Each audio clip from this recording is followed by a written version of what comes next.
Vega Jewelers, luxury bridal jewelry exhibition and sale, 8th and 9th November, Hotel Radisson Blu, Bangalore.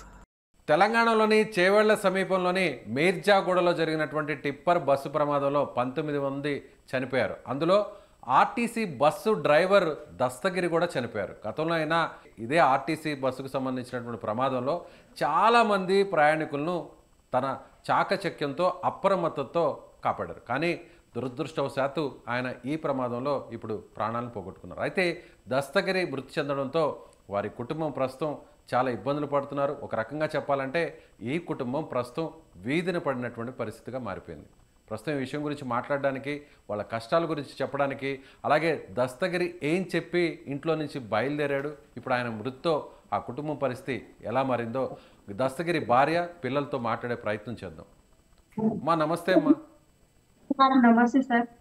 మా దస్తగిరి ఎప్పుడు బయలుదేరాడు ఇంటి నుంచి? So ఈ విషయం మీకు ఎప్పుడు తెలిసింది?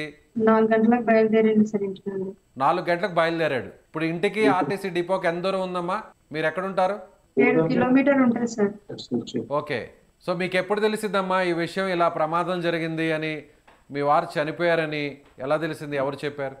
వాళ్ళ దోస్తు ఉండే సార్, వాళ్ళ దోస్తు చెప్పిన ఇంటికి వచ్చేసి చెప్పింది సార్, అప్పుడు తెలిసింది సార్ మాకు. ఆయన చాలా జాగ్రత్తగా ఉండేవాడా డ్రైవింగ్లో? ఎప్పుడు అలర్ట్గా ఉండేవాడా? గతంలో కూడా వికారాబాద్లో ఒక ప్రమాదం జరిగింది. అప్పుడు ఆ టైంలో ఈయన అప్రమత్తతోనే పెద్ద ప్రమాదం తప్పింది అని అంటున్నారు. అవును సార్. ఏం చెప్పాడు ఆ సమయంలో? అంటే అప్పుడు అదృష్టంతో ఆయన బయటపడ్డాడు, ఇప్పుడు చనిపోయారు. అప్పుడు ఏం చెప్పాడమ్మా ఆ ప్రమాదం గురించి? అందరికి కాపాడినందుకు దేవుడు నాకు కూడా కాపాడిందని చెప్పింది సార్. ఇప్పుడు మీకు ఎంతమంది పిల్లలు? పిల్లలు ఏం చేస్తున్నారమ్మా? చదువుతున్నారా పిల్లలు? చదువుతున్నారు సార్. ఒక అబ్బాయి హాస్టల్ ఉంటాడు, ఒక అబ్బాయి గుళ్ళనే ఉంటాడు సార్. ఓకే. ఇప్పుడు మీతో పాటు మీ పక్కన ఉన్న వాళ్ళ ఆ పిల్లలు ఇద్దరు పిల్లలా? మీ పిల్లలేనా?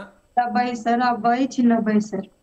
ఇప్పుడు మీ భర్త చనిపోయాడు కదా దస్తగిరి, ఏదన్నా ప్రభుత్వం నుంచి కానీ ఆర్టీసీ నుంచి కానీ ఏదన్నా సహాయం లాంటిది ఏమన్నా హామీ ఇచ్చారా? సో కాంట్రాక్ట్ బేస్లో ఉన్నటువంటి డ్రైవరా లేదంటే రెగ్యులర్ ఎంప్లాయా ఆర్టీసీ డిపార్ట్మెంట్లో? Contract driver sir. ఎన్ని సంవత్సరాల నుంచి ఉన్నాడమ్మా ఆర్టీసీ డ్రైవర్గా? ఎన్ని సంవత్సరాల నుంచి పనిచేస్తున్నాడు? 5 సంవత్సరాలు అవుతుంది సార్. ఓకే. నెలకి ఎంత జీతం ఉండేది? కాంట్రాక్ట్ బేస్లో పనిచేస్తున్నాడు కదా, ఎంత జీతం వస్తుంది? 10,000 ఇస్తుంది సార్. 10,000. ఏ టైం నుంచి ఏ టైం? రోజు వెళ్ళేవారా డ్యూటీకి?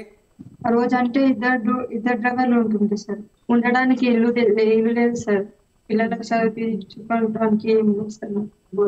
ఏం లేదు సార్. ఇప్పుడు మీరు అద్దె ఇంట్లో ఉంటున్నారా? అద్దె ఇంట్లోనే ఉంటున్నాం సార్. ఇప్పుడు 10,000 రూపాయలు జీతం వస్తుంది అంటున్నారు, కానీ ఇప్పుడు కేవలం ఆ 10,000 రూపాయలు ప్రభుత్వం ఇచ్చేటువంటి ఆ ఎక్స్గ్రేషియా తప్పితే వేరే ఏదన్నా పిల్లల చదువుకు సంబంధించి ఏమన్నా హామీ లాంటిది ఏమైనా వచ్చిందా? రాలేదు సార్. ఎవరేం హామీ ఇవ్వలేదు? డిపార్ట్మెంట్ నుంచి కూడా ఎలాంటి హామీ లేదు? లేదు సార్. ఇప్పుడు ఏంది మీ పరిస్థితి ఏంటమ్మా మరి? ఇప్పుడు ఒకసారిగా మీ భర్త చనిపోయాడు, సో ఎదురుగా వస్తున్నటువంటి ఆ టిప్పర్ ఢీ కొట్టడం వల్లే ఈ ప్రమాదం జరిగింది అంటున్నారు. సో మీ వారు ఏం తప్పు లేదు అని మీరు నమ్ముతున్నారా? అవును సార్, నమ్ముతున్నాం. వెళ్ళారా అక్కడ సంఘటనా స్థలానికి? మీరు వెళ్ళారా, చూసారా? వెళ్ళాం సార్, చూసాం సార్. అది చూసినప్పుడు ఏమనిపించిందమ్మా? ఒక్కసారిగా రోజు ఇలా ఎంతోమంది వందల మందిని ప్రయాణికుల్ని గమ్యానికి చేరుస్తుంటాడు, 10 సంవత్సరాల నుంచి పనిచేస్తున్నాడు, కానీ ఈరోజు ఒక్కసారిగా ఇలా జరగడం, తనతో పాటు 19 మంది మొత్తం చనిపోవడం చాలా ఘోరంగా అనిపించింది సార్. అక్కడికి వెళ్ళి చూసాం కదా సార్, చిన్న పిల్లలు కనుక ఉంది కదా సార్ దాంతో పాటు. ఇలా జరుగుద్దని ఏమన్నా ఎప్పుడన్నా ఊహించారా? ఇలాంటి సడన్ గా ప్రమాదం జరుగుతుంది, మీ భర్త మీ నుంచి దూరం అవుతారని? కానీ ఇట్లా అనుకోలేను సార్, ఇట్లా జరుగుతుందని ఊహించుకోలేను సార్. నేను మంచిగా వస్తారని అనుకున్నాను సార్, ఇలా జరుగుతుందని అనుకోలేదు సార్. సో అందరితో బాగుండేవాళ్ళ, మంచిగా ఉండేవాళ్ళ దస్తగిరి? సో ఫ్యామిలీలో కానీ, ఇంట్లో కానీ, పిల్లలతో కానీ, చుట్టుపక్కల బంధువులు కానీ అందరితో మంచిగా ఉండేవాళ్ళ? ఎలా ఉండేవాళ్ళ ఆయన? అందరితో బాగానే ఉంటుండేవారు. రైట్ అమ్మా, ఓకే అమ్మా, థ్యాంక్ యూ. సో ఇది దస్తగిరి కుటుంబ పరిస్థితి. సరిగ్గా వాళ్ళు మాట్లాడినటువంటి పరిస్థితి, ఎందుకంటే బాధలో ఉన్నారు, షాక్లో ఉన్నారు. ఇంతకీ అసలు ఏం జరిగిందో కూడా చెప్పలేనటువంటి దీనస్థితిలో ఉన్నారు. కేవలం 10,000 రూపాయల జీతం మాత్రమే వస్తుంది, అది కూడా సో రెగ్యులర్గా ఉన్నటువంటి డ్రైవర్ జాబ్ కాదు, ఒక హైర్ బస్సు, అందులో అది ప్రైవేట్ బస్సు. సో దాన్ని ఆర్టీసీ డిపార్ట్మెంట్ హైర్ చేసుకుంది కాబట్టి కాంట్రాక్ట్ బేస్లోనే తన భర్త అక్కడ ఆర్టీసీ డ్రైవర్గా ఉద్యోగం చేస్తున్నారు. సో ఇప్పుడు ఆయన చనిపోవడంతో ప్రభుత్వం నుంచి వచ్చినటువంటి ఎక్స్గ్రేషియా మాత్రమే. సో ఇక పిల్లల చదువు ఇదంతా కూడా భవిష్యత్తు అంతా కూడా ఒక రకంగా అంధకారంగా మారిపోయింది. సో ఎవరైనా దాతలు ముందుకు వచ్చి సహాయం చేయాలని ఆమె కోరుతుంది. దస్తగిరి కుటుంబం వేడుకుంటుంది.